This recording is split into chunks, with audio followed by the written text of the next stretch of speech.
There's a moment, a devastating moment, when you realize you've been living someone else's life while your own dreams slowly suffocated in silence. You're standing in your kitchen at 3 a.m., staring at your phone screen, watching strangers celebrate achievements you once promised yourself you'd have by now. Your chest tightens, your throat burns, and somewhere deep inside, a voice whispers the words that shatter you completely. I'm running out of time. Every single person watching this right now knows exactly what I'm talking about. You know that sinking feeling when your childhood friend announces their engagement while you're still trying to figure out who you are. You know the rage that boils in your stomach when your younger sibling lands their dream job while you're still stuck in a cubicle counting down minutes until 5 p.m. You know the crushing weight of scrolling through LinkedIn, watching people half your age building empires while you're still building excuses. But here's what Marcus Aurelius discovered during the darkest nights of his reign, when the weight of an empire crushed his shoulders and the whispers of doubt echoed through marble halls. Confine yourself to the present. Not because the present is comfortable, not because it's easy, but because it's the only battlefield where victory is actually possible. Everything else is just shadows dancing on cave walls while your real life burns to ashes outside. You want to know why you're stuck? You want to know why your potential feels like a cruel joke? Because you've become a professional spectator in the arena of life. While others are bleeding, fighting, failing, and rising again, you're sitting in the stands, keeping score. You've traded your sword for a scoreboard, your dreams for commentary, your power for the pathetic comfort of saying, "At least I'm not as bad as them." But something brought you here tonight, something deeper than curiosity, something more desperate than boredom. It's that voice inside screaming, "Enough." It's that part of your soul that refuses to die quietly. It's that warrior spirit buried beneath years of compromise and comparison, finally breaking through the concrete of conformity. Marcus Aurelius didn't conquer the world by watching other emperors. Michael Jordan didn't become legendary by counting other players' points. Your heroes didn't become heroes by living in the shadow of their heroes. Right now, in this moment, you have a choice that will echo through every day of your remaining life. You can close this video, go back to scrolling, go back to comparing, go back to that slow, silent suicide of spirit. Or you can do what every great human being in history has done when they reached this crossroads. You can turn your back on the crowd and walk alone into the arena of your own potential. If you're ready to stop being a spectator and start being a gladiator, smash that like button, drop a comment, share this with someone who needs to hear it, and subscribe, because I promise you, we're about to declare war on mediocrity. Now let's get into it. Number 1. Stop comparing your behind the scenes to their highlight reel. Let me paint you a picture that's going to rip your heart open. You're 32 years old, sitting in your car after another soul-crushing day at a job that pays your bills but kills your spirit piece by piece. You open Instagram, and there she is, that girl from high school who used to copy your homework. She's standing in front of a Mercedes designer handbag in one hand, engagement ring catching the sunset light, caption reading, "Grateful for another blessing." Your hands shake as you stare at that screen. The comparison monster inside your chest starts feeding, growing stronger with every second. What's wrong with me? Why can't I have that? Maybe I'm just not good enough. Maybe I never was. But here's what Epictetus, a man who spent his youth as a slave before becoming one of history's greatest philosophers, understood about this psychological torture. Wealth consists in not having great possessions, but in having few wants. That woman in the photo, she's trapped in a prison you can't see through pixels. She's performing for an audience of strangers because she's terrified of being alone with who she really is. You see her Mercedes, but you don't see the sleepless nights worrying about car payments. You see her ring, but you don't see her crying in bathroom stalls because her fiancé treats her like a trophy. You see her success, but you don't see her popping anxiety medication like candy just to function at networking events she hates. Every single highlight reel you've ever envied was edited by someone desperately trying to convince themselves they're happy. While you're torturing yourself, comparing your honest struggles to their polished lies, they're probably scrolling through your photos, wondering why their life doesn't feel as authentic as yours looks. Your behind-the-scenes moments, those 3 a.m. conversations with yourself, those tears in the shower, those small victories nobody photographs, that's where real life happens. That's where character is forged. That's where legends are born. Not in the flash of a camera, but in the silence of your own becoming. Stop measuring your chapter 3 against someone else's chapter 20. Your story is still being written, and the most beautiful chapters come from the chapters nobody else sees. Number 2. The prison of other people's opinions is built by your own hands. Right now, somewhere in your body, you can feel it. That invisible weight pressing down on your shoulders every time you walk into a room. That split-second calculation your brain makes before you speak. Will they approve? Will they judge? Will they think less of me? You've become a prisoner in your own life, and the most devastating part, you handed your jailer the keys willingly. There's a moment of pure terror that comes with this realization. You're 28, 35, 42, 55 years old, and you suddenly understand that half your life has been spent performing for an audience that isn't even paying attention. You've been twisting yourself into shapes that hurt your soul just to earn applause from people whose opinions shouldn't matter more than your morning coffee preference. Marcus Aurelius, surrounded by senators and citizens whose approval could make or break kingdoms, wrote these words that should be tattooed on your soul. How much trouble he avoids who does not look to see what his neighbor says or does.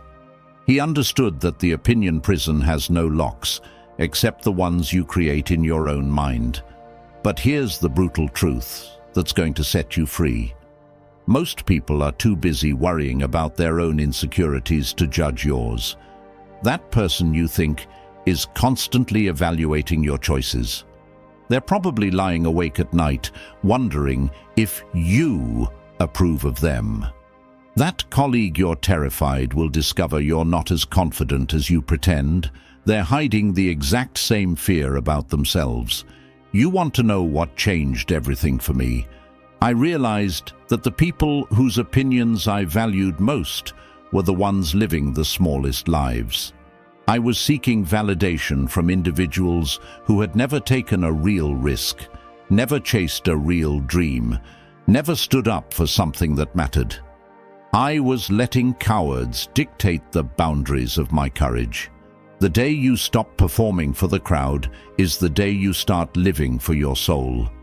The moment you choose your own approval over their applause is the moment your real life begins. Because here's what they don't tell you about freedom. It's not the absence of fear, it's the presence of choice despite the fear. Number 3, your energy is currency. Stop investing in other people's dreams. Every morning you wake up with 24 hours of pure, irreplaceable energy. Think of it as spiritual currency, more valuable than gold, more precious than diamonds, because once you spend it, it's gone forever. And right now, as I speak these words, You're hemorrhaging this priceless resource on people who wouldn't invest a single minute thinking about your success. You're giving your prime mental real estate to your ex who's moved on and forgotten your name. You're burning emotional calories, wondering why your friend didn't text you back while they're living their life without a second thought about you. You're spending sleepless nights analyzing why your boss doesn't appreciate you while they're sleeping peacefully, completely unaware of your internal torment. Seneca, who understood the mathematics of time better than any man who ever lived, wrote, "Nothing, to my way of thinking, is a better proof of a well-ordered mind than a man's ability to stop just where he is and pass some time in his own company." But here's what he really meant. Your attention is your life force, and wherever you direct it determines the quality of your existence. While you're obsessing over their Instagram stories, your own dreams are dying of neglect. While you're replaying conversations with people who drain your soul, your potential is withering from lack of attention. While you're trying to decode why they don't value you, you're proving to yourself that you don't value yourself either. I need you to understand something that's going to change everything. Every second you spend focused on someone else's life is a second stolen from building your own empire. Every emotion you waste on people who wouldn't shed a tear at your funeral is an emotion that could have been invested in becoming unstoppable. The most successful people I know have one thing in common. They're selfish with their energy, not cruel, not heartless, but ruthlessly protective of where they invest their mental and emotional resources.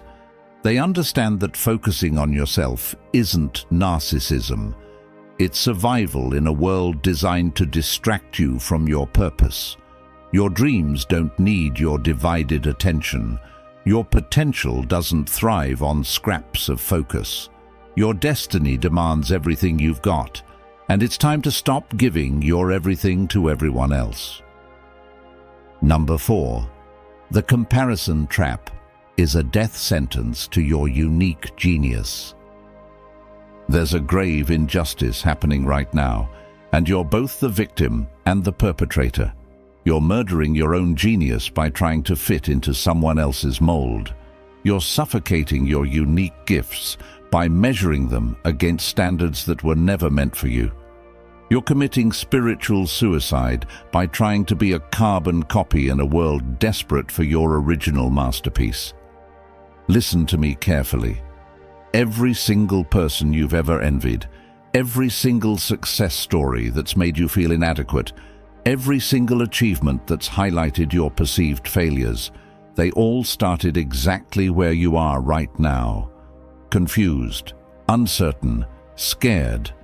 The only difference, they stopped looking sideways and started looking forward. Marcus Aurelius, who could have spent his entire reign comparing himself to greater emperors of the past, instead focused on this revolutionary truth. Be yourself. The world worships the original, not the copy. But here's the part that'll shake you to your core. He wrote those words during Rome's darkest hours, when every decision could mean the difference between civilization and chaos. You think you're behind because you haven't achieved what they have by your age. But you have no idea what you're capable of because you've never given yourself permission to try. You think you're lacking because your path doesn't look like theirs. But their path was designed for their feet, their struggles, their lessons, not yours. That thing inside you that feels different, weird, out of place. That's not your weakness. That's your weapon. That perspective that doesn't match anyone else's? That's not your flaw. That's your fortune. That way of thinking that makes others uncomfortable. That's not your burden. That's your breakthrough waiting to happen. The world doesn't need another copy of someone else's success. The world needs the first version of your success. The world needs your specific brand of brilliance, your particular flavor of genius, your unique contribution to the human story. Stop trying to be the best version of someone else and start being the only version of yourself. Because when you die, the world won't mourn the loss of another copy. But if you never become who you're meant to be, the world will forever be incomplete. Number 5. Your inner circle is your destiny. Choose wisely or lose everything. Right now, take a mental inventory of the 5 people you spend the most time with. Look at their dreams, their habits, their conversations, their energy. Because here's a truth that's going to hit you like a freight train. You are becoming the average of those 5 people. And that average is determining the ceiling of your entire life. If you're surrounded by people who complain more than they create, you're training your brain to see problems instead of possibilities. If your circle consists of individuals who gossip about others' success instead of building their own, you're programming yourself for mediocrity. If your closest relationships are with people who drain your energy instead of elevating your spirit, you're choosing slow death over rapid growth. Epictetus, who understood human influence better than any psychologist, warned us, "Don't explain your philosophy. Embody it." But here's the brutal reality. You can't embody greatness while surrounding yourself with people who've made peace with being small. Your grandmother was wrong about one thing. You absolutely can judge someone by the company they keep, because the company you keep is programming your subconscious mind 24/7. Their limiting beliefs become your internal dialogue. Their fear-based decisions become your comfort zone. Their excuses become your vocabulary. That friend who always finds reasons why your dreams won't work? They're not protecting you from disappointment. They're protecting themselves from feeling left behind. That family member who reminds you of every time you failed in the past? They're not keeping you grounded. They're keeping you trapped. The loneliness of changing your circle is temporary. The regret of staying in the wrong circle is permanent. Yes, it hurts to outgrow people you once called home. Yes, it's terrifying to walk away from familiar dysfunction toward uncertain growth. But the alternative is surrendering your destiny to people who've already surrendered theirs. Find the people who challenge you to become better. Find the circle that celebrates your wins without jealousy and supports your struggles without judgment. Find the tribe that sees your potential even when you can't see it yourself. Because your network isn't just your net worth. It's your life force, your inspiration, your daily dose of what's possible when humans decide to be extraordinary. Number 6. Your past is a prison. Only if you keep building the walls. There's a scar on your soul that you touch every single day. Maybe it's the parent who told you that you'd never amount to anything. Maybe it's the relationship that ended with words designed to destroy your self-worth. Maybe it's the failure that echoes in your mind every time you dare to dream bigger. You've been carrying this weight for so long that you've forgotten what it feels like to walk without chains. But here's what's destroying you from the inside out. You've become the warden of your own prison.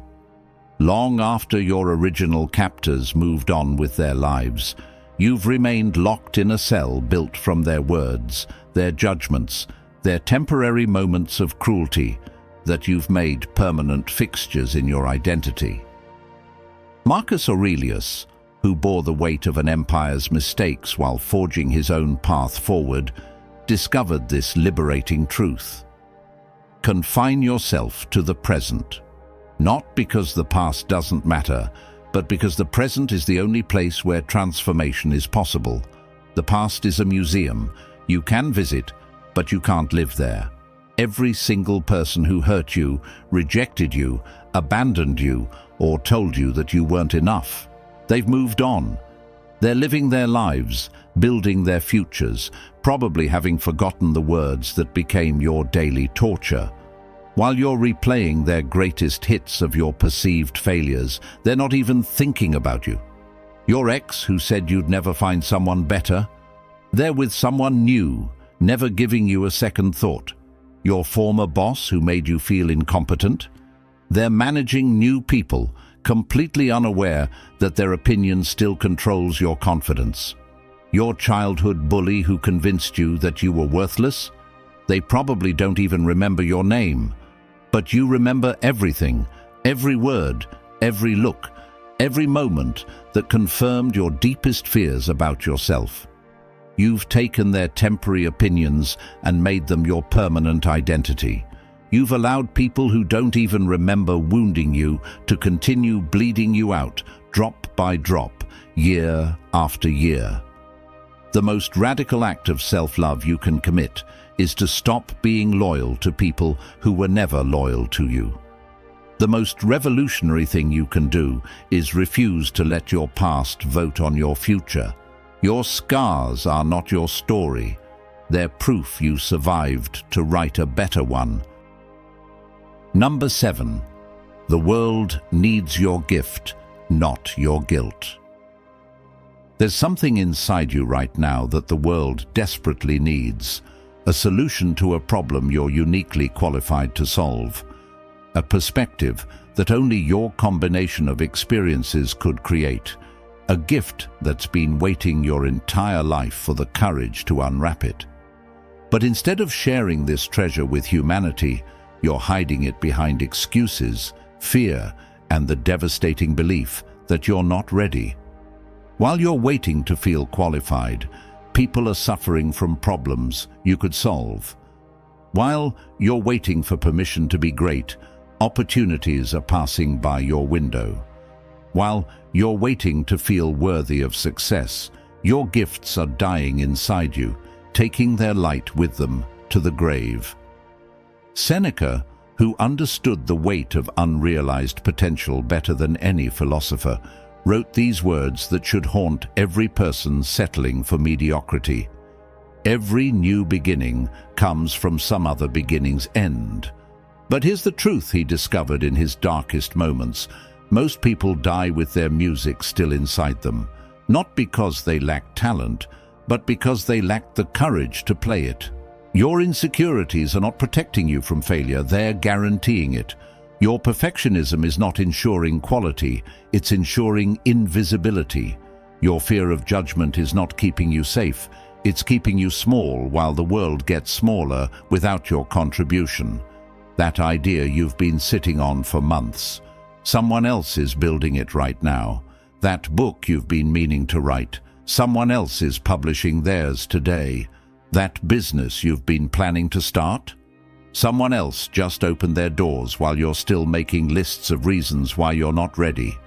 The world doesn't need another perfect person.